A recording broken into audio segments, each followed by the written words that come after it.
नमस्कार, मैं हूं कुमार अनिल।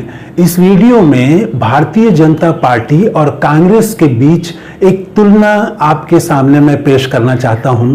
तुलना इस बात की कि कांग्रेस में महिला नेताओं का विकास हो रहा है, तेजी से कई महिला नेता उभर के सामने आ रही हैं, लेकिन भारतीय जनता पार्टी में महिला नेताओं का विकास अवरुद्ध हो गया है। मेरा असल में ध्यान तब गया जब हरियाणा की कुश्ती खिलाड़ी, ओलंपियन और पूरे देश में जिनका नाम है, दुनिया में बल्कि नाम है, तो विनेश फोगाट, वो चाहती तो भारतीय जनता पार्टी में जा सकती थी। भारतीय जनता पार्टी में उनको बहुत सम्मान भी मिलता, पैसे की भी वहां कमी नहीं है और पद भी मिल जाता, लेकिन उन्होंने कांग्रेस को चुना। वो कांग्रेस में गई। कांग्रेस तो विपक्ष में है, वहां संघर्ष करना पड़ेगा, इसके बावजूद वो कांग्रेस में गई। तो मेरा ध्यान तब गया और मैंने जब थोड़ा इसमें सर्च करना शुरू किया, मैंने थोड़ा खोजबीन की, तो देखा कि कांग्रेस जो है वो महिला नेताओं को ज्यादा मौके दे रही है और उनको ऐसे मौके भी दे रही है जहां चुनौती है, उन पर भरोसा भी दिखा रही है। चुनौतीपूर्ण कार्य भी महिला नेताओं के जिम्मे सौंपा गया है। तो मैंने सबसे पहले देखा कि महिला कितनी सेक्रेटरीज हैं और जनरल सेक्रेटरी कितनी हैं और उनको क्या जिम्मेदारी दी गई है। तो इसमें मैंने देखा कि जो सचिव हैं, तो 67 सचिवों का मैंने नाम देखा, उसमें 11 महिलाएं हैं, मतलब लगभग 18% महिला सचिव हैं। और महिला सचिवों में दो तीन चीजें और भी ध्यान देने वाली बात है कि वो उसमें एक या दो ही 60 के आसपास की होंगी, वरना सब 50 से नीचे की हैं। यंग महिला नेता हैं, युवा हैं सब। और इसके साथ ही हर वर्ग का भी प्रतिनिधित्व दिखता है उसमें, जातियों के हिसाब से, राज्यों के हिसाब से, वो अलग अलग संस्कृति के पृष्ठभूमि से आई महिला नेता हैं। और उनको कांग्रेस ने बड़ा चुनौतीपूर्ण कार्य दिया है। आमतौर से पार्टियों में महिला को तो सचिव बना दिया जाता है, खाना पूर्ति के लिए बना दिया जाता है कि गिनती होगी कि हाँ इतनी सचिव है, लेकिन उनको जिम्मेवारी कुछ खास नहीं दी जाती। उनको जिम्मेवारी ऐसे ही कुछ दिखावे के लिए दे दी जाती है। वो दरअसल में दिखावे के लिए ही कमेटी में रखी जाती हैं।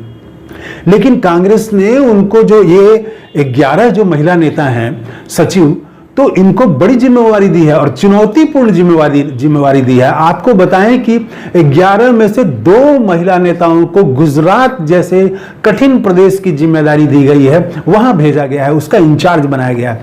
तो एक बार मैं आपको सुना देता हूं कि वो 11 सचिव कौन हैं और उनको किस राज्य का प्रभारी बनाया गया है। उसमें देखिए, अंबा प्रसाद हैं, ये झारखंड की हैं और इनको बंगाल की जिम्मेदारी दी गई है।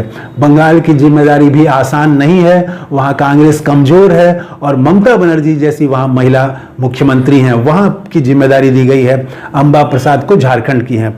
दूसरा, अंजलि निम्बालकर, ये कर्नाटक की हैं और इनको गोवा, दमन द्वीप और उस इलाके की जिम्मेदारी दी गई है। डॉक्टर आरती कृष्णा, तो इनको जो है फॉरेन अफेयर्स की जिम्मेदारी दी गई है और जो इंडियन ओवरसीज कांग्रेस है उसकी जिम्मेदारी दी गई है, डॉक्टर आरती कृष्णा। उसके बाद दिव्या मादेना, ये राजस्थान की बहुत चर्चित महिला नेता हैं, इनको जम्मू कश्मीर और लद्दाख की जिम्मेदारी दी गई है, वो भी आसान जिम्मेदारी नहीं है। और डॉक्टर नेता डिसूजा, ये महिला कांग्रेस की पहले अध्यक्ष रह चुकी हैं, इनको ऑर्गेनाइजेशनल जिम्मेदारी दी गई है, सांगठनिक जिम्मेदारी, मतलब ये दिल्ली में कांग्रेस के मुख्यालय में बैठेंगी। उसके बाद है पूनम पासवान, ये दलित बिरादरी से हैं और बिहार की रहने वाली हैं, इनको राजस्थान की जिम्मेदारी दी गई है। तो ये भी देखिए, बिहार की महिला नेता को राजस्थान की जिम्मेदारी देना, छोटा प्रदेश नहीं है राजस्थान। इसी तरह से रोसेलिना टिर्की, ये असम की रहने वाली हैं और इनको ओडिशा की जिम्मेदारी दी गई है। ओडिशा में भी कांग्रेस काफी कमजोर है और वहां बहुत चुनौतीपूर्ण कार्य है, वहां भाजपा नई नई सत्ता में आई है। उसके बाद रुचिरा चतुर्वेदी, ये कम्युनिकेशन, मीडिया और प्रोपेगेंडा, प्रचार का जो कार्य है उसको ये देखेंगी। और इसके बाद सुभाषिनी यादव, ये हरियाणा की हैं और गुजरात का इनको प्रभार दिया गया है। और उसके बाद जरिता लेथफ्लांग, तो ये मेघालय की हैं और इनको छत्तीसगढ़ की जिम्मेदारी दी गई है। और इसी तरह से उषा नायडू, ये आंध्र प्रदेश की हैं और इनको गुजरात की जिम्मेदारी दी गई है। तो उषा नायडू और सुभाषिनी यादव, ये 2 महिला सचिवों को गुजरात की जिम्मेदारी दी गई है। और बाकी भी कमजोर राज्य नहीं है, वहां पर कांग्रेस कमजोर है, वैसे ही जगहों पर भेजा गया है जहां कांग्रेस बहुत मजबूत है वहां नहीं दिया गया है। तो ये कठिन काम महिलाओं को, भरोसा कांग्रेस ने उन पर जताया है।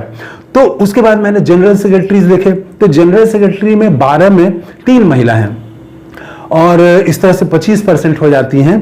तो दीपा दास मुंशी हैं, इनको केरला, लक्षद्वीप और तेलंगाना की जिम्मेदारी दी गई है। उसके बाद कुमारी शैलजा हैं, हरियाणा की हैं, इनको उत्तराखंड की जिम्मेदारी है। और प्रियंका गांधी हैं, इनको किसी एक जिम्मेदारी से नहीं बांधा गया है। तो ये 3 हैं। तो अब मैं आइए दूसरी बात करना चाहता हूं कि आखिर भारतीय जनता पार्टी में महिला नेताओं का विकास क्यों नहीं हो रहा है और कांग्रेस में क्यों हो रहा है।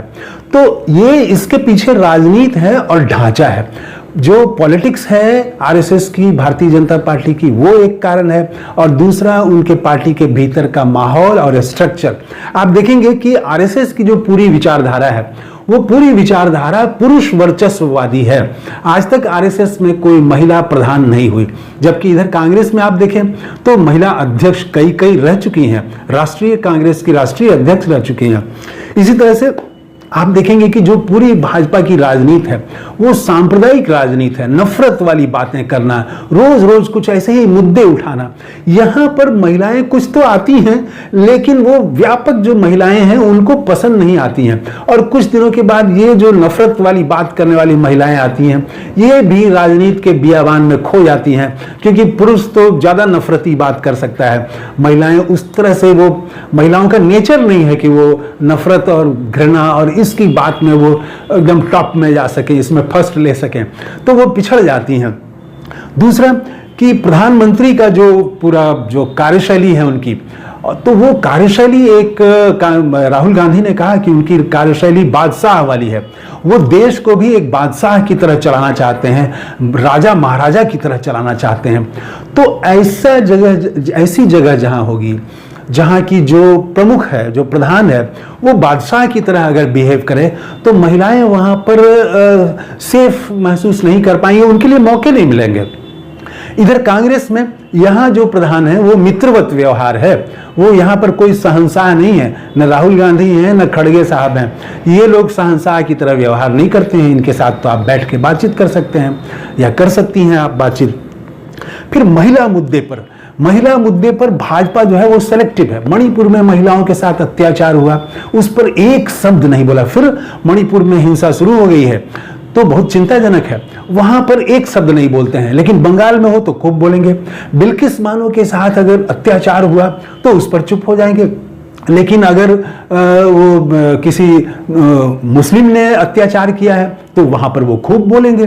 तो वो सेलेक्टिव हैं, तो इसमें महिलाएं यहां पर फिट नहीं बैठ पाती हैं। ये भी एक कारण है। महिला पहलवानों के साथ जो हुआ, इसमें महिला पहलवानों ने सारे महिला सांसदों को पत्र लिखा था समर्थन के लिए, लेकिन किसी ने समर्थन नहीं दिया, कोई उनके धरना स्थल पर नहीं गया, किसी ने हमदर्दी नहीं जताई। और कांग्रेस की तो प्रियंका गांधी भी गई और दूसरे नेता भी गए, पुरुष नेता भी गए। तो ये एक जो बुनियादी फर्क है कि ये राजनीति में, ढांचे में जो फर्क है, ये इसका असर अब दिखाई पड़ने लगा है कि कांग्रेस में महिला नेताओं की एक नई पीढ़ी सामने आ रही है, एक नई फसल सामने आ रही है। और भारतीय जनता पार्टी महिला नेताओं के मामले में संकट का सामना कर रही है। वहां पर ले दे के एक हेमा मालिनी है, एक स्मृति ईरानी थी, तो वो तो अब पृष्ठभूमि में चली गई, तो उनकी जगह कंगना रनौत आई हैं और हेमा मालिनी, यही 1-2 नाम सुनने को मिलते हैं। लेकिन इधर आप जैसे ही आप करें तो इधर आप देखेंगे तो सुप्रिया श्रीनेत हैं। प्रवक्ता में आप देखिए, प्रवक्ता वाला तो मैं बताना ही भूल गया आपको, वो जरूरी बात है। प्रवक्ता में 27 प्रवक्ता मैंने देखे, उसमें 6 महिला प्रवक्ता हैं, उसमें सुप्रिया श्रीनेत। ये तो देश में चर्चित फेस बन गई हैं भारतीय जनता पार्टी के सांप्रदायिक राजनीति का मुकाबला करने में। सिर्फ सांप्रदायिक राजनीति का मुकाबला ही नहीं, बल्कि आर्थिक नीतियों, डेमोक्रेसी के सवाल पर, हर सवाल पर बोलने वाली मुखर महिला कांग्रेस का ये चर्चित फेस बन गई है सुप्रिया श्रीनेत। उसके बाद है नीना लिखीराम कावरे, ये हैं एक प्रवक्ता। इनका नाम मैंने ज़्यादा नहीं सुना। फिर रागिनी नायक, तो ये तो दिल्ली विश्वविद्यालय की छात्र नेता रह चुकी हैं और ये भी काफ़ी मुखर हैं। रजनी पाटिल, ये भी गुजरात या महाराष्ट्र की रहने वाली हैं और जम्मू कश्मीर में भी काम कर चुकी हैं, तो ये भी काफ़ी चर्चित हैं। डॉक्टर शमा मोहम्मद, ये शायद उत्तर प्रदेश या दिल्ली की रहने वाली हैं और ये भी युवा हैं काफ़ी और मुखर बोलती हैं। उसके बाद शोभा ओझा, तो ये भी काफी मुखर हैं। तो ये 6 प्रवक्ता हैं और प्रवक्ता जो है वो छा जा रहे हैं टीवी चैनल में आगे। सुप्रिया श्रीनेत का सामना करना बड़ा मुश्किल हो रहा है। उधर भाजपा में प्रवक्ता आप देखें तो कोई महिला प्रवक्ता मुझे तो नजर नहीं आ रही है। ले दे के संबित पात्रा और 1-2 लोग, एक और भाटिया हैं, वो लोग नजर आते हैं, लेकिन कोई महिला। और इधर से तो कांग्रेस प्रवक्ताओं में पवन खेड़ा के बाद सबसे ज्यादा चर्चा में है सुप्रिया श्रीनेत। तो कांग्रेस में महिला नेताओं की एक नई पौध सामने आ रही है और कांग्रेस उसको सींच रही है, उसको मौका दे रही है। लेकिन भारतीय जनता पार्टी में संकट हो गया है, मौके भी कम है। तो ये दोनों में फर्क है। तो कैसे लगे ये वीडियो, कमेंट करके जरूर बताइएगा। थैंक यू, धन्यवाद, जय हिंद।